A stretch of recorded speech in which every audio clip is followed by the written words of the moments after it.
بسم الله الرحمن الرحيم.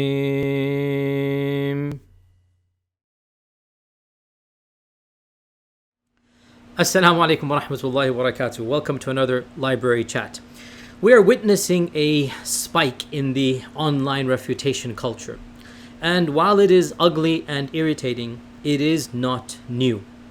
Our history is replete with refutations and counter-refutations, with criticisms and counter-criticisms against ideas, against movements, against people, against theologies.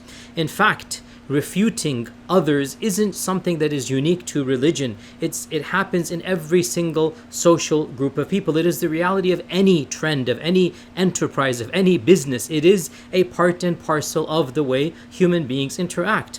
And the more precious something is to a person, the more they're going to be willing to defend or critique ideas that they think is a threat to the ideas that they hold a value. And of course, there's nothing more precious and nothing more important than religion and what a person believes, or one's aqidah, or one's stances. So it is understandable, therefore, that correcting other people or refuting other people is something that is a part and parcel of being a faithful Muslim.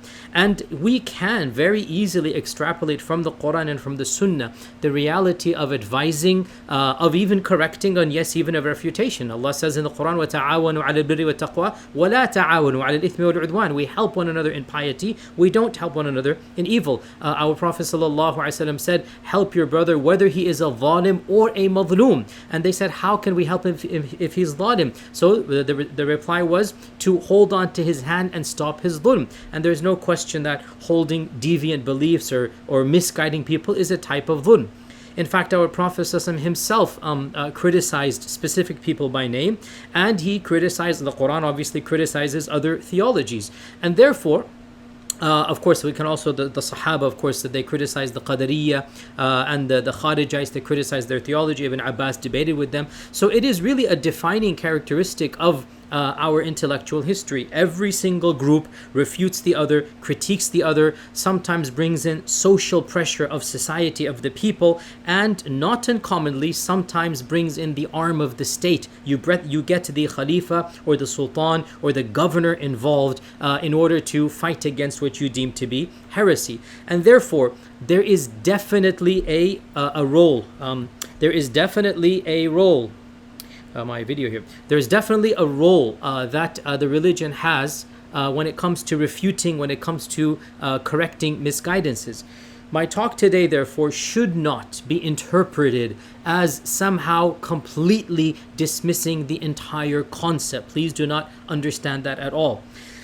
My talk today will cover a few historical incidents of the past and then try to derive some lessons. And these are incidents that I just, I chose because I have an interest in them. There's no, it literally is random, meaning it's in my head and I like these incidents. And so I just decided to just quickly give you a rundown of some of the incidences in our Islamic history of refutations, of societal refutations, of government involvement in refutations, and of the impact that those have had, so that we can, inshallah ta'ala, benefit from it.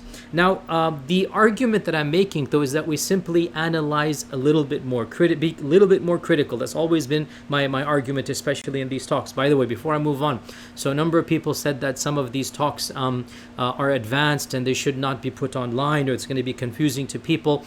And I fully sympathize with this. I want to say this, that indeed we're supposed to speak to people at their level, and that's a part of teaching and of tarbiyah, and it is important that we don't confuse the people. At the same time, with utmost respect, I have over 2,000 videos online of, inshallah, hundreds of topics that are for the people to benefit from that don't have a background. So the library chats, generally speaking, unless otherwise said, they're meant for an audience that has some knowledge, and I think there's a need for that. So I understand the concerns that some people are worried that I'm teaching advanced stuff in these classes. At the same time, YouTube and social media has made everything online, and I cannot dictate, who is and isn't watching. So I'm just going to give the disclaimer that this talk is a bit of an academic talk, and I expect that people have a bit of a background when they listen to this particular talk. And it's not an Iman building talk per se. If you don't know the basics of Islam, inshallah, you'll find plenty online to listen to that. And also, I want to make an announcement here as well that I am very serious. This is not just statements. I'm very serious, inshallah, of slowly withdrawing from social media completely and having alternative platforms, because I feel that I am not.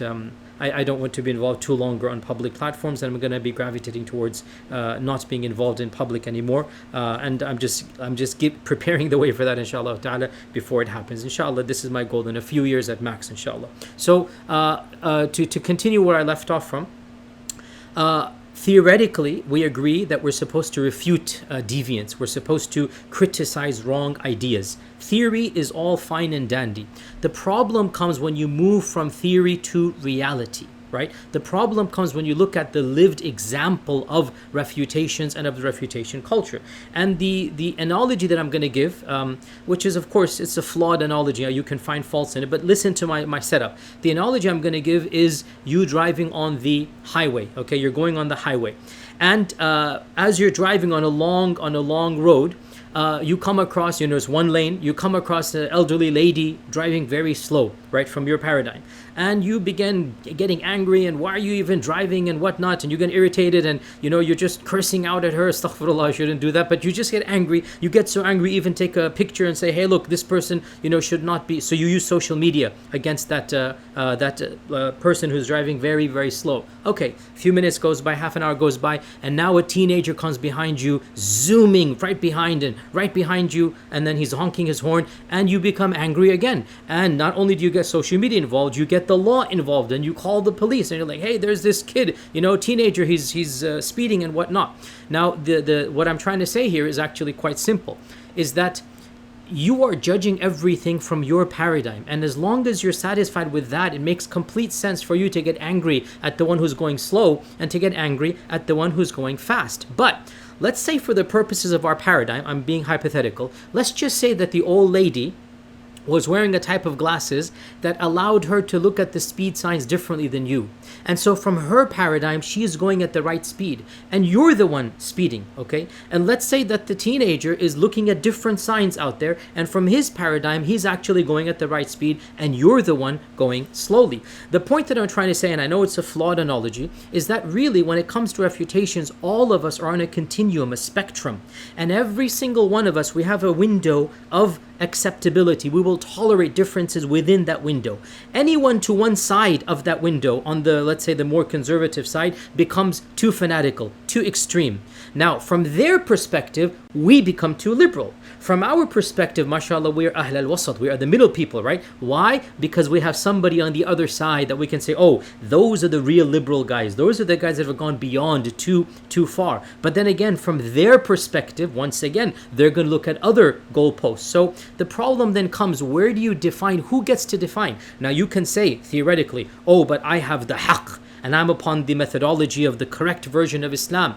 Jazakallah khair, may Allah guide you and me. That's your opinion, and maybe you're right, you know what? But guess what? The other people from their paradigm are just as convinced and just as sincere, and they have as many signs as you do, and they have, inshallah, maybe stronger iman than you do, that they're upon the haqq. And so from their paradigm, again, it's you who are either too left or too right. And this reminds me of a story that happened to me when I just got back from Medina. My biggest learning curve, when I just returned from Medina 2005. That was a very steep learning curve for me. And I met, this was literally my first year, and I met the vice president there was a very progressive movement called the Progressive Muslims of America, or PMU, or something like that, the Progressive Muslims Union, something like that. I mean, this was the official progressive movement of America. And I was attending a conference where I was the token, Salafi of the conference, and I met the vice president of this progressive movement, and we got to talking, and so when she heard my credentials, everything, she goes, oh, so I take it you must be a part of ISNA, right? And I'll mention names. I don't mind mentioning names here. This was 2005. At the time, I wasn't really involved with ISNA. I'm really not involved still. I just go to some of their conferences. I'm not a board member or anything. But at the time, I'm like, no, I'm not. I mean, ISNA wouldn't want me. It's too liberal for me, right? So I said ISNA is too liberal for me. Both two-way at the time, it was a two-way street, okay? And she was like, what? ISNA is too liberal? In our perspective, from our paradigm, ISNA is ultra-fundamentalist. And that really was like my first awakening to this continuum and this spectrum, like, wow, there are people that actually view, or like an organization that I'm viewing on one side, they're actually viewing it on the exact opposite side of the spectrum. And this is the whole point where, again, I'm going to be heading here, is that, frankly, we have to understand that refutations, generally speaking, are preaching to the choir. We have to understand that when we refute others, what we're doing is that we're spoon feeding the people who already look up to us, and we're validating their own paradigm. It's like you in your car driving at your comfortable pace, and you get angry at everybody who's slower than you and faster than you because you are the point of reference here. So all I'm saying is, before you jump into the refutation culture, take a step back and look at where you are, who you are, and what you are doing. And today what I'm going to do very quickly, because again time is always limited, what I'm going to do very quickly is go over seven examples of historical significance.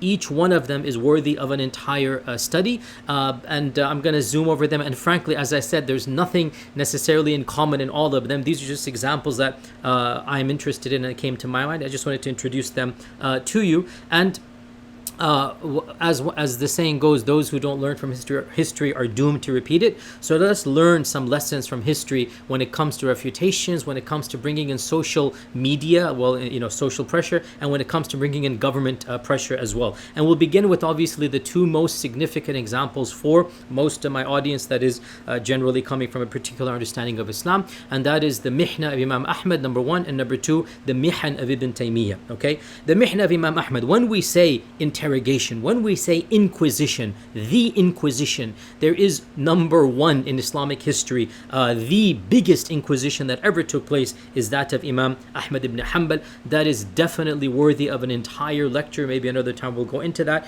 But in a nutshell, the Khalifa of the time, along with the Vizier of the time, they adopted Mu'tazilite theology, and they wanted to enforce it on the masses, and they made the question of the createdness of the Quran their hallmark, and they tried to force it down everybody's throat. Pretty much, everybody acquiesced or hid or whatnot, except for Imam Ahmad ibn Hanbal, who stood up, went all the way to the court, was jailed, was imprisoned, was tortured, but he stayed firm, and eventually, of course, he won. And of course, the way that historians interpret this, and whether you accept it or not is a different thing, the way historians interpret this was the winning of orthodoxy. Sunnism was the triumph of Sunnism, and forever Sunnism would be the dominant. Again, maybe a bit of an exaggeration, but still that's how it is interpreted by many historians. Now, the reasons for that Inquisition are still debated to this day. Why would al-Ma'mun do this? Was he a bigot? He just wanted to enforce his views on people?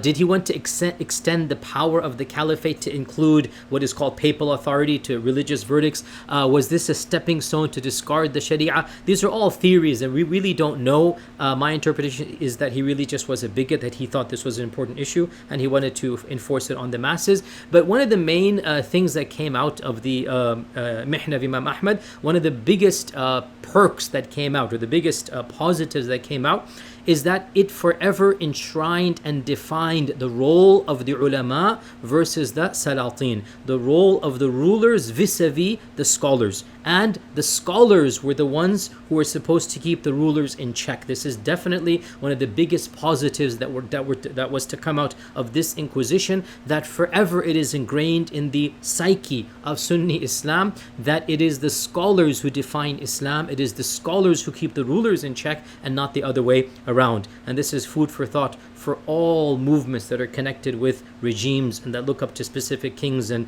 governments and whatnot, that it is the ulama, and it should be the ulama that are independent, that really keep those in check. The interesting point here is that when it comes to the Inquisition of Imam Ahmad, generally speaking, Sunnism as a whole obviously sides with Imam Ahmad. I'm not aware of any strand of Islam, any strand of Sunni Islam, obviously, believe it or not, not all strands are on this, but I'm not aware of any Sunni strand that would sympathize with the government in this particular incident. Imam Ahmad was the victor, and his mahabba was written in the hearts of the people, and as historians say, Sunnism was established, that the power of the masses, i.e. their mainstream theology, was triumphant over the power of the palace. Now, fast forward to Ibn Taymiyyah, right? The Mihna of Ibn Taymiyyah, and we see that times have changed. You know, the Imam Ahmad's Mihna took place in 230 Hijrah. Ibn Taymiyyah's Mihna took place in 710 or 705 to 720.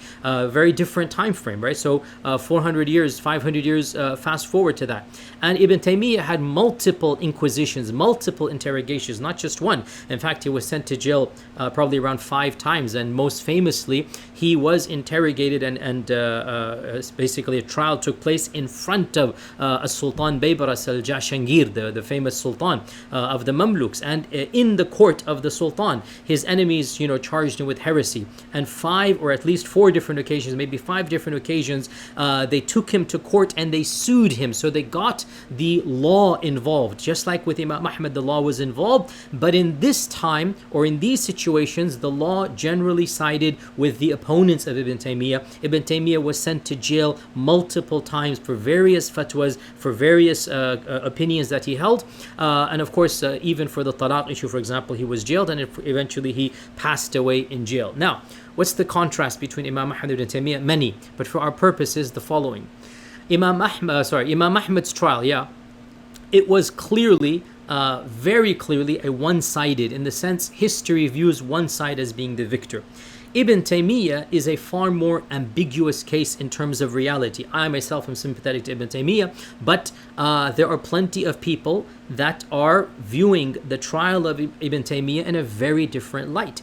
And the same opponents of Ibn Taymiyyah, those same mentality, the same mindset, the same group, literally the same firqa. I mean, you have your modern Sa'id Fawdas to this day, right? That same mindset is viewing this entire episode as a vindication of their theology against the heretical Ibn Taymiyyah. Whereas the followers of Ibn Taymiyyah, they view all that happened in a very different light. And they say, oh, he was persecuted for his religious belief. Now, what is the point here? Does anybody, and I mean anybody, actually study both sides and look at who said what and then form an opinion who was right and who was wrong?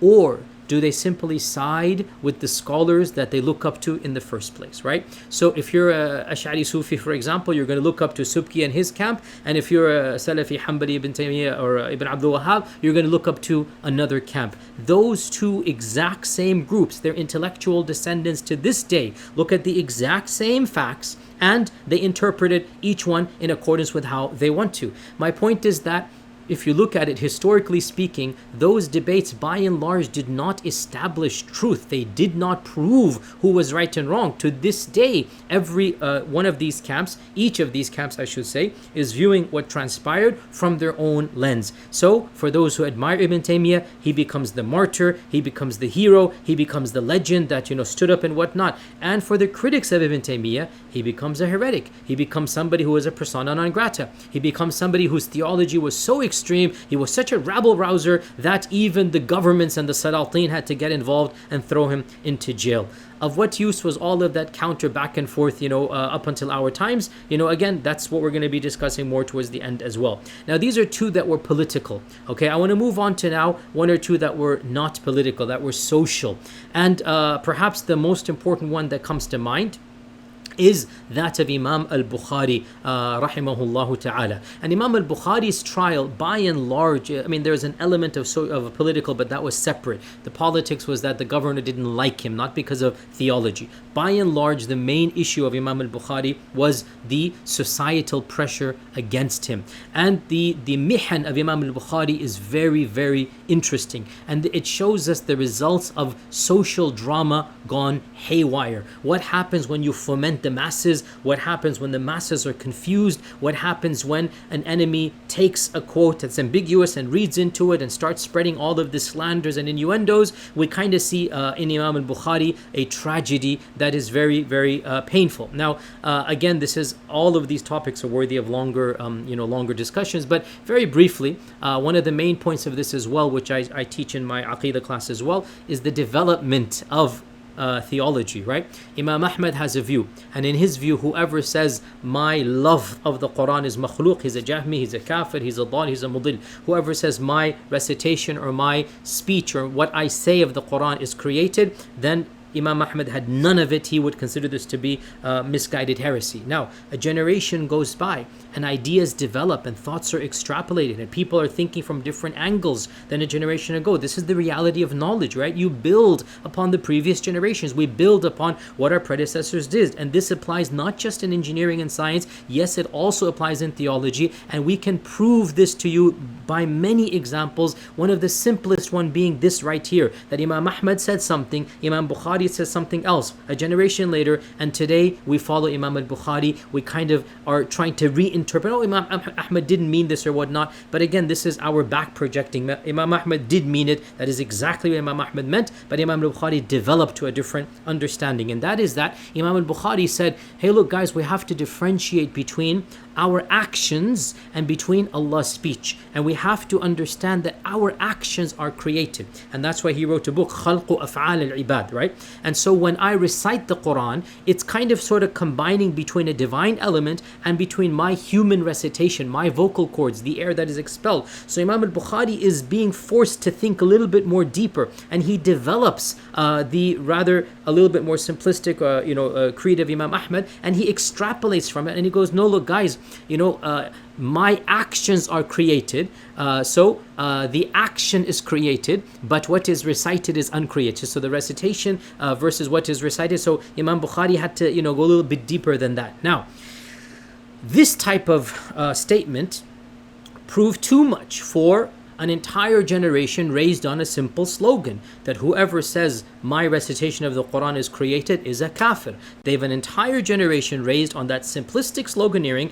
What's going to happen? Imam Bukhari wants to be more, academic, more nuanced. He's trying to push the envelope, trying to make people think a little bit more critically. You cannot just say that my recitation is uncreated, because that's not correct, because I have a voice, I have a air being expelled, my lungs, etc., etc. So Imam al-Bukhari, his statement was the actions of men are created, right? And that's why he has the book, Khalqu Af'al al-Ibad.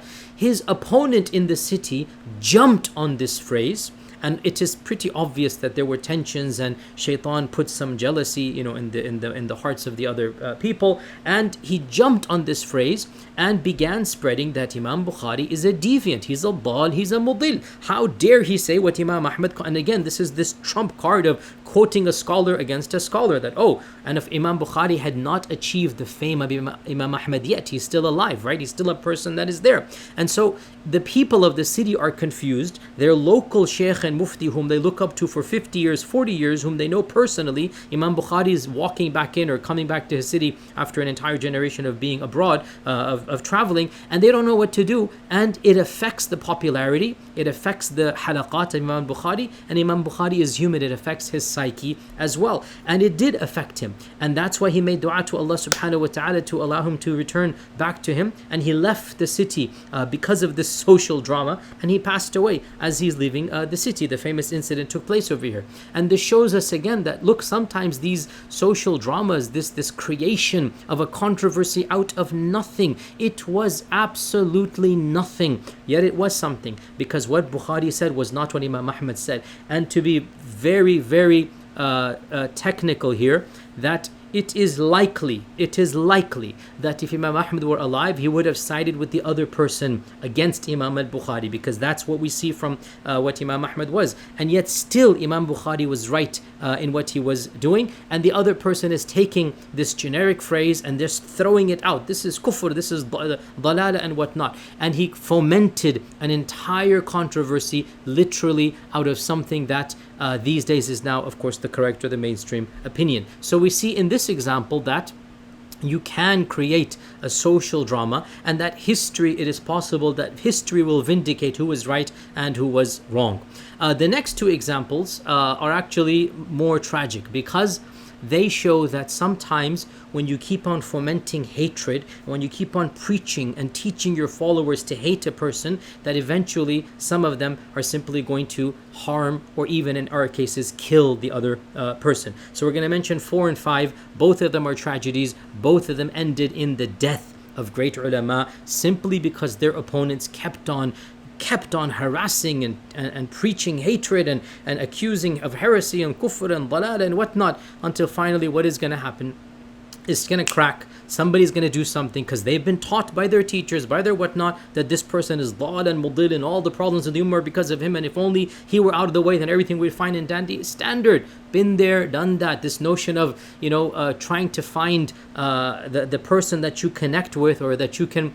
So again, this is the notion of the far enemy and the near enemy. If you know that type of jihadist thought, that you start getting angry at the near enemy worse than you get angry at the far enemy. And again, all of this is, the more you study, the more you see the replicas in all of these strands. So example number 4 is the famous scholar Ibn Furak, who died 406 Hijrah. Ibn Furak is one of the main founders of the Ash'ari school, and he was engaged, he lived in Nishapur, and he was engaged in a vicious social battle, not a physical battle, with another sect called the Karramiyya. And the Karramiyya and Ibn Furak were at each other's throats, metaphorically speaking, writing, counter-writing, refutation, counter-refutation, and the Karramiyya accused Ibn Furak of every type of slander, of heresy. Finally, they took him to the court of Mahmud ibn al-Sabakhtagin. That's Mahmud al-Ghaznawi, the famous founder of the Ghaznawi, not the founder, but one of the main icons of the Ghaznavid empire, and this is in the land of Afghanistan. And they accused him in front of the Sultan of denying that the Prophet ﷺ is a prophet. They said, this person says that the Prophet ﷺ is not a prophet. And again, this shows us one of the most important lessons we should learn once we study history. Never, ever get somebody's opinions from his opponent. Never derive what person X says from person Y who doesn't like person X. This is the number one rule when it comes to any research, right? Go straight to the person himself. Go straight to, and not just a 10-second clip. Go to the entire context, because this is very common. You take a snippet or you take an idea and you read into it and you bring out something that the speaker never said, or other speech of his clearly indicates he didn't mean. Now, how did they derive that Ibn Furak denied that the Prophet was a prophet? It's a very technical thing. It's Ash'ari theology, and it goes back to the issue of accidents and bodies, and that accidents don't persist for 2 consecutive periods of time, and that prophecy is an accident, so prophecy does not exist for 2 subsequent portions of time. Now that the Prophet has passed away, therefore his prophecy, which is an accident. So this is all falsafa. It's all like talk. Ibn Furak never ever said anything about the Prophet ﷺ and him being a prophet, not being a prophet anymore. Nothing at all.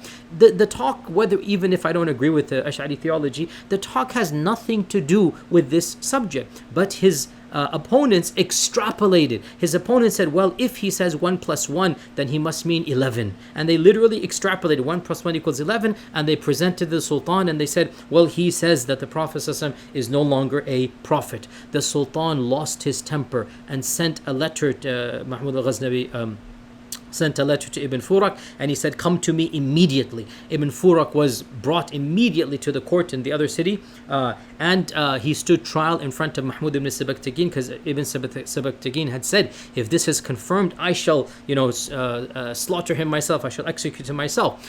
He defended himself very eloquently. His opponents had nothing that they could do.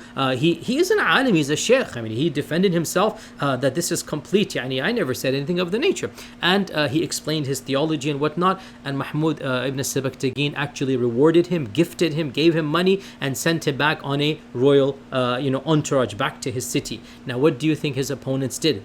What do you think his opponents did? They lost reality. Their jealousy consumed them, and on the way back from the palace of Mahmud al-Ghaznavi back to his home, on the way back, they paid somebody money to surreptitiously give him a drink that had poison in it, and they poisoned him on the way back. This is the Karramiyya. They poisoned him. They literally murdered him, and he died before reaching home. He died on the way there, and he was buried somewhere there. And this is the reality of what happens when you're going to foment hatred so much. There's an even more greater tragedy, because this is a person that you've all heard of, and that is Imam Annasae, the famous Imam, died 303 of the 6 books, right? A great scholar of hadith, one of the greatest scholars of his era, and also the second Bukhari. Imam Annasae is like the second Bukhari in terms of his strictness of hadith and whatnot. Imam Annasae actually also suffered a lot of enemies and a lot of rumor mongering in his lifetime.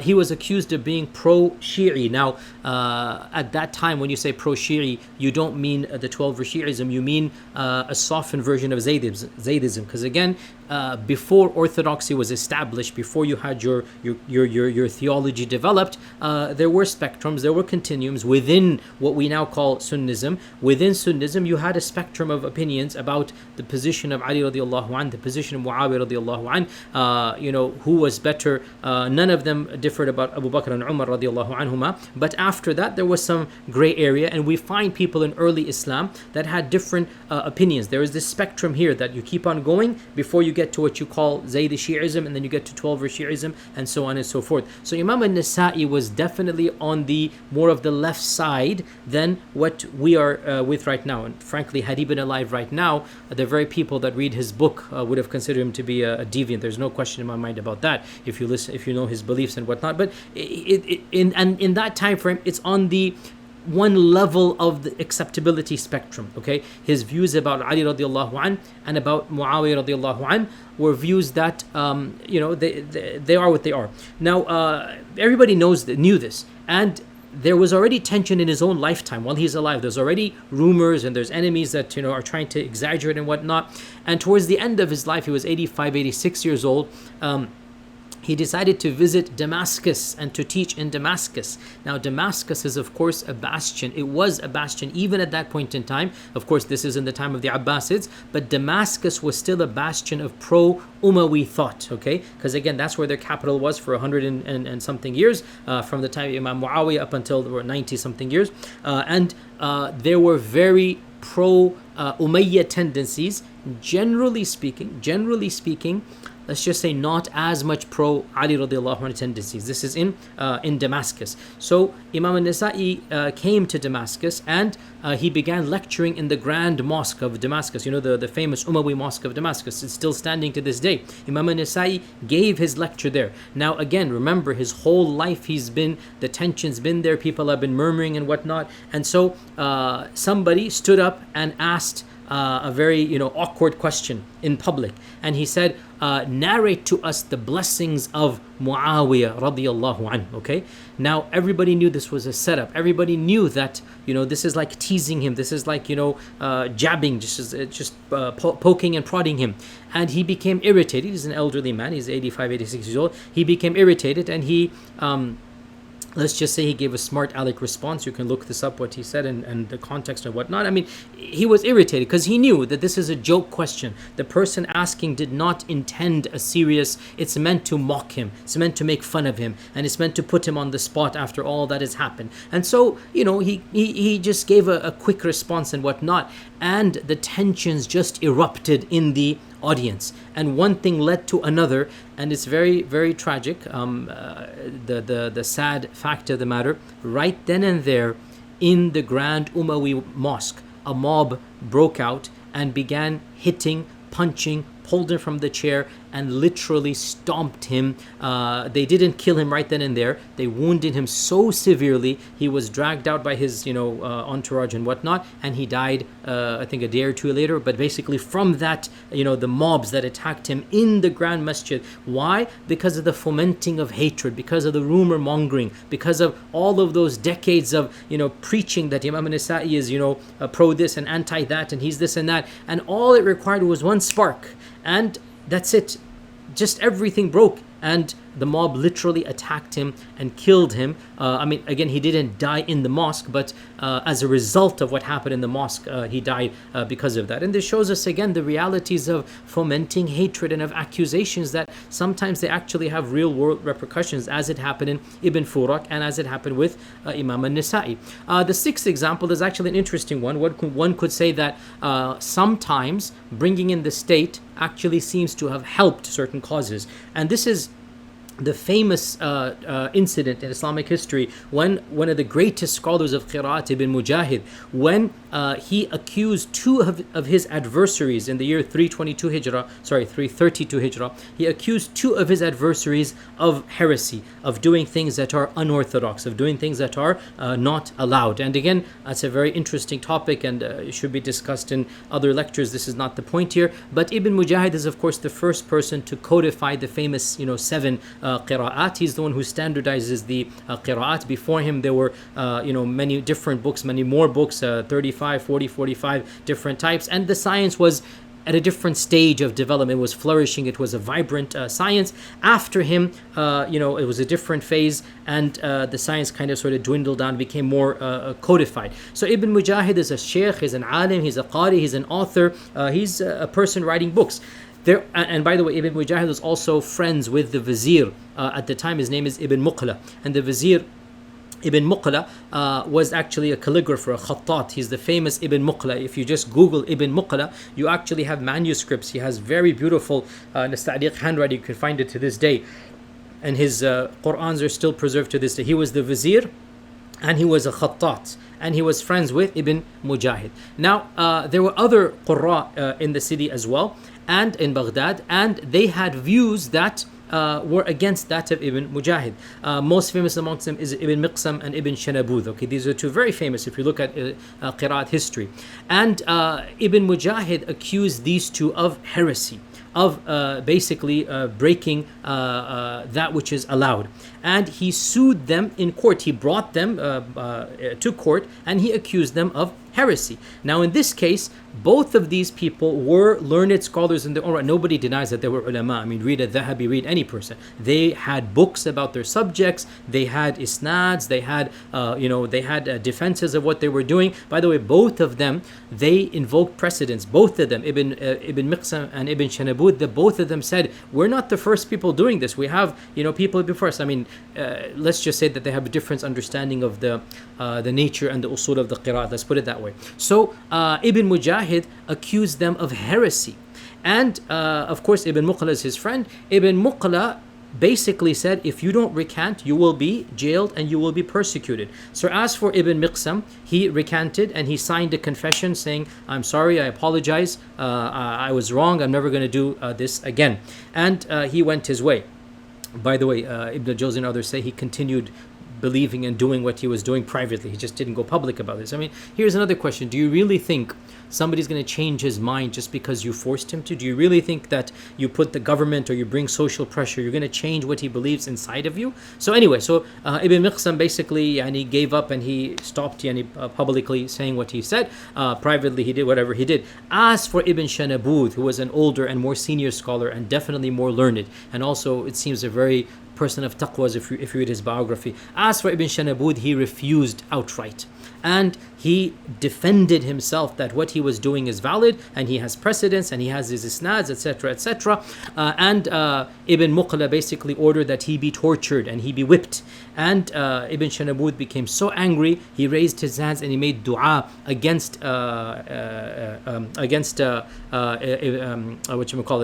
Mujahid and Ibn Muqla. He made dua against them, and he said that Ibn Muqla, you who are basically the vizier here, you're a khattat, may Allah subhanahu wa ta'ala cut off your right hand. He made this dua against him. And to Ibn Mujahid, the famous qari of qira'at, subhanallah, he said, may you lose some of your children. This is the dua of the madlum. He got so angry. And Ibn Jarir al-Tabari, he mentions that as a result of this dua, Ibn Muqla, in fact, his hand was cut off. A few years later, he got into some political intrigues with the Khalifa. The Khalifa accused him of, basically double plotting and whatnot. And as a punishment, subhanallah, his hand that he used to write with, it was in fact cut off. And Ibn Mujahid as well, he lost some sons of Allah, subhanAllah, in the dua of the madloom. Be careful, brothers who are going around speaking of other people, be careful if they make dua against you and you are wrong in what you are doing, subhanAllah. And I have seen the effects as well of making dua, the dua of the madloom. But anyway, so be careful about this. So Ibn Shanabud made dua against these people who physically whipped him. They whipped him, a great alim and shaykh and scholar, and he basically said, I'm not doing anything wrong because I have my precedents. These are the people that did it before me. How can you accuse me of heresy? In any case, they did what they did. They whipped him and they tortured him, and then they forced him to recant. Like, it doesn't matter whether he said he would do it or not. Once again, by the way, he in private continued to recite it, just in public, whatever they told him to do. Obviously, what are you going to do in this case? Now, in this particular case, very interestingly, of course, this did have a very, very profound impact. And in this case, one could argue that in many ways, in fact, I think it's fair to say, it was actually a successful establishment of what was to become the definitive position. And Ibn Mujahid's, not only his books, but his views became the acceptable one. And both Ibn Miqsam and Ibn Shanabud, they are viewed heretics, and they're viewed outside of the mainstream. And so in this case, one can argue that in fact, for the side that one, it was useful to bring in the army. It was useful to bring in the wazir. It was useful to bring in the court of law. And in fact, we did establish normative thought in this regard. So again, that is an interesting point, that hey, one could argue that sometimes it does seem to work, and it's not always going to be a failure. The final incident that we're going to mention of social pressure and of refutation cultures and whatnot is, to me, one of the most intriguing and definitely deserves a lot more thought.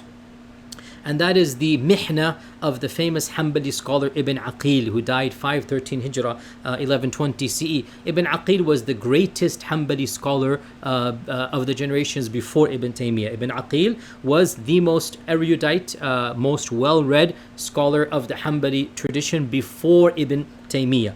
And no doubt Ibn Aqil's mihna, or his trial, is one that I'll be honest, I definitely resonate with. It resonates with me a lot, and if you understand the story, you'll understand why.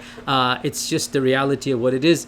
By the way, Ibn Aqil, he wrote the famous book Al-Wadih fi Usul al-Fiqh, which is, again, it shows you his level of education. He also wrote what Imam al-Dhahabi called the largest book ever written in the history of mankind. It was Kitab al-Funun, the book of all the branches of knowledge. It was in over 100 volumes. Imam al-Dhahabi said, no one in the history of the world has written a larger book. It is not existent in its entirety. Who's going to copy all of it? But he wrote this massive encyclopedia, which no one else wrote before him or after him. Ibn Aqil, of course, every story has two sides. I'm going to present the side that I'm sympathetic with. Obviously, even though the lecture that I'm giving is about the fact that one shouldn't be refuting, I know that this lecture will also be refuted ad infinitum, ad nauseum. That is the reality. So I'm going to present to you my views. Obviously, others are going to, present their facts, and that's the reality. Especially history, by the way. History is not black and white. History is all interpretation. History, how and what, and you can always take the incident and look at it from a different angle. From my perspective, Ibn Aqil was a forward-thinking Hanbali. Obviously, those who disagree are going to say he was a neo-Mu'tazilite. That's just all, depends on how you view it. Ibn Aqil didn't restrict himself to studying only from his fellow Hanbali scholars. Ibn Aqil would read the books of the philosophers, he would read the books of the Mu'tazila, he would read outside of his own jama'ah, and obviously that made him a very different person. And his fellow Hanbalites became very troubled at the fact that he was no longer on the same wavelength as them. You see why I sympathize with Ibn Aqil, okay?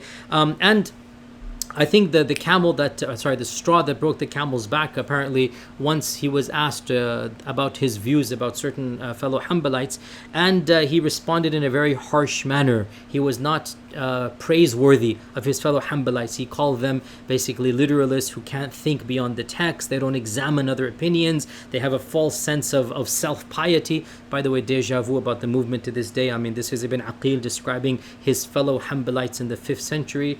just look at the modern movement as well. Now, obviously, this was blasphemy to his fellow Hanbalites. Obviously, for him to say that, they don't really think critically, or they're just, taking texts and not looking at other opinions, they're not going beyond what they themselves teach. Obviously, I mean, this is, you're criticizing your own movement, right? And at this stage, in the 4th, 5th century, the Hanbalis had lost political power. They couldn't sue him in court anymore, right? They couldn't take him to the court and accuse him of heresy. He didn't get to that level. So what did they do? The Hanbalis had an entire district of Baghdad, and they had their own masjid that they had control over. It's called the Jami' al-Kabir, the big masjid of Baghdad. It was in their control. And he had a chair. He had a professorial chair, Ibn Aqil. And as soon as the news spread at what he had done, khalas, that was it. Again, this was building momentum, murmuring, is he on the manhaj, off the manhaj, a number of PDFs, or, you get the point, standard stuff, against Ibn Aqil for a long period of time. When this, phrase or whatever was exposed or whatever, khalas, that's it. Immediately, he was declared persona non grata. He was not given permission to teach. And can you believe the chief Hanbalite, the great alim, may Allah forgive him and all of us, Sharif Abu Ja'far, he actually gave a fatwa that his dam is halal. Basically, he can be executed on sight. Again, they have their interpretation, I'm sure, and Allah musta'an is just the way that it is, So obviously Ibn Aqil is now, he's going to be killed if anybody sees him, and he goes into hiding in his own city, in his own town of Baghdad. He goes into hiding, and he is forced to negotiate a truce within his own social group, right? This is not, you can't bring in the government now, because this is completely independent. It's a government within a government. You have your own groups of people that are demonstrating who they really are. And so Ibn Aqil is forced to basically negotiate a truce. He is brought to a trial that is non-governmental. It is a social trial taking place, as a mock trial in front of all the Hanbalites of the town in the Masjid al-Jami' with the Sharif Abu Ja'far, and Ibn Aqil is on one side, and it is not it's not a two-way. Like, he is basically forced to recant. He has to sign a confession that he was mistaken, he was wrong, he repents to Allah subhanahu wa ta'ala, may Allah forgive him, standard stuff. And of course, do you really think that he's going to change his mind just because you did a scene in public? Subhanallah, this is really going to work? Nonetheless, after this recantation and whatnot, he tones down and lives a quietest life until death comes to him. And this is called the mihna, or the trial of Ibn Aqil. And again, it just shows you the reality of what happens when you don't toe the party line, if you like. So these are 7 quick examples I gave about in classical Islam about refutations, counter refutations, bringing in social pressure, and bringing in the government as well at times. Now, what are some of the lessons that I have learned from all of this? And again, this is just my thoughts. Feel free to agree or disagree. And I have also had experiences in Medina I've spoken about in my other lectures that have shaped me. And I know that we're all products of what we've gone through. You are as well. So am I. We are all products of our own histories and our own lived experiences. And my own going through the refutation culture and being the object of refutation of great ulama that had a lot of ilm, but they considered me to be deviant, and other ulama did not from that time frame. And again, this is those who are in Medina, they know this firsthand, the reality of that madkhali strand of Salafism.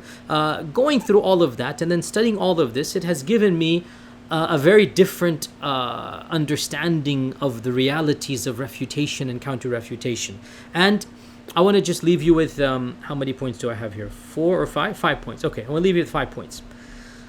Number 1, refutations rarely work. Refutations are generally a waste of time. Refutations preach to the choir. Hardly anybody changes his mind after listening to a refutation. On the contrary, what it does is that it entrenches the mind of your follower deeper and deeper into your own narrow bubble. Literally, via every refutation, you dig yourself deeper and deeper into your own echo chamber. And I think the best example for all of us that are watching this is Trump and his followers, right? Look at the last 4 or 5 years. Nothing changes their mind. Nothing.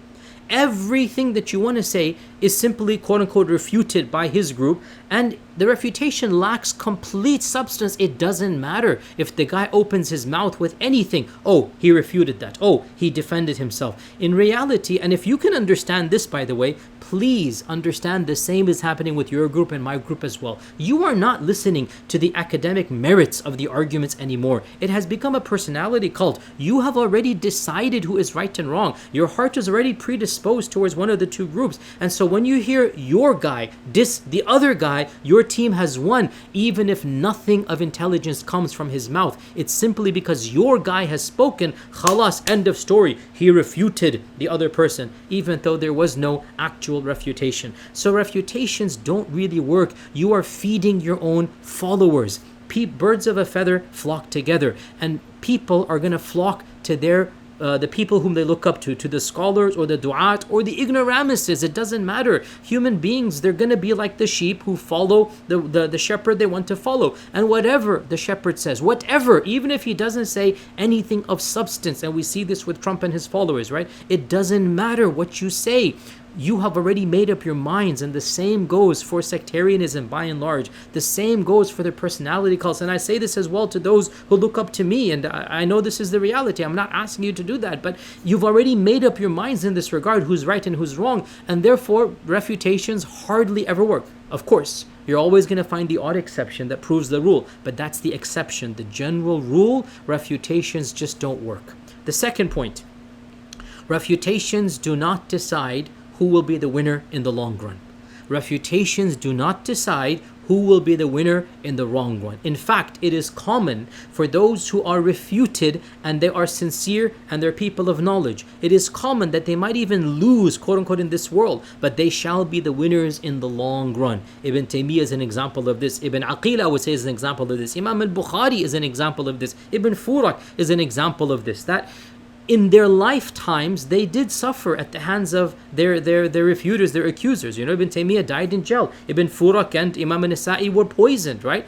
And yet, in the long run, that is irrelevant. Their legacies lived on. And even though in their own lifetimes it might have appeared that the opponents won, in the long run, Allah Azza wa Jal shall reward sincerity and genuine scholarship and knowledge. So never forget that point, that in the long run, what wins is taqwa and knowledge. Don't worry about the refutations. Don't worry about the back and forth. You might even die in this dunya, but it is the long-term legacy that we're looking for in this world and in the next world. Point number 3 that you learn from history. Point number 3.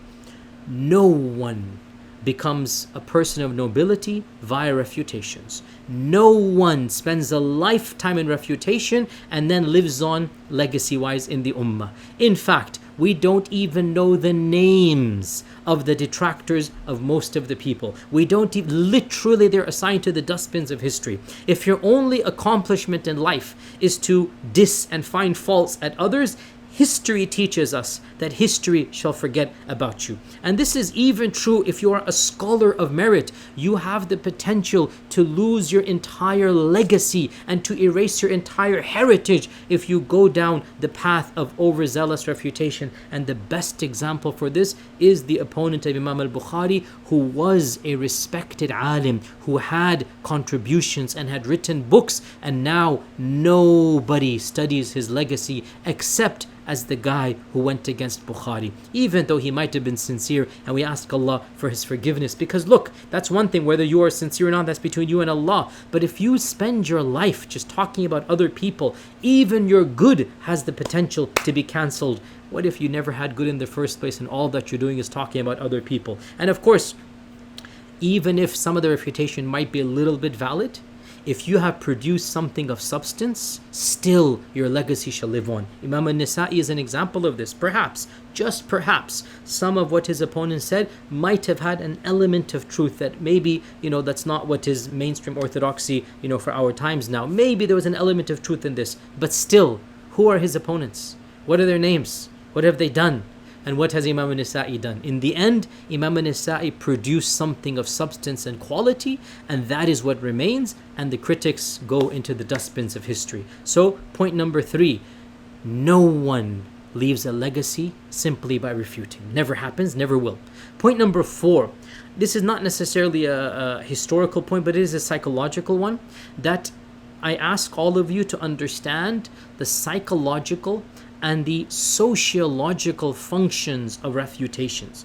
We need to understand that refutations help in maintaining boundaries for one's own social group, right? Understand this point. By negating another, by negating someone else, you automatically affirm you. You demarcate clear boundaries, right? By saying that's wrong, you're showing a line that that's not who you are something else. So by critiquing others, one automatically self-endorses one's own values. Understand the psychological and the sociological function of refutations. It's more about yourself and identifying yourself and affirming yourself than it is about the other. And if you want to understand this, again, I quote Trump, not because just because everybody that's listening will understand, right? What they won't understand is that they should apply Trump parable to their own group as well. And that includes, by the way, even those that look up to me as well. Some of you are guilty of the same thing. And I know this because it's a human reality. It doesn't matter who you are. That with Trump, again, when he refutes other people, when he talks about other people, what he's doing is validating himself. All you need to do is to look at how he speaks about Mexicans and immigrants, right? Look at what he says about Mexicans, about immigrants, about Muslims.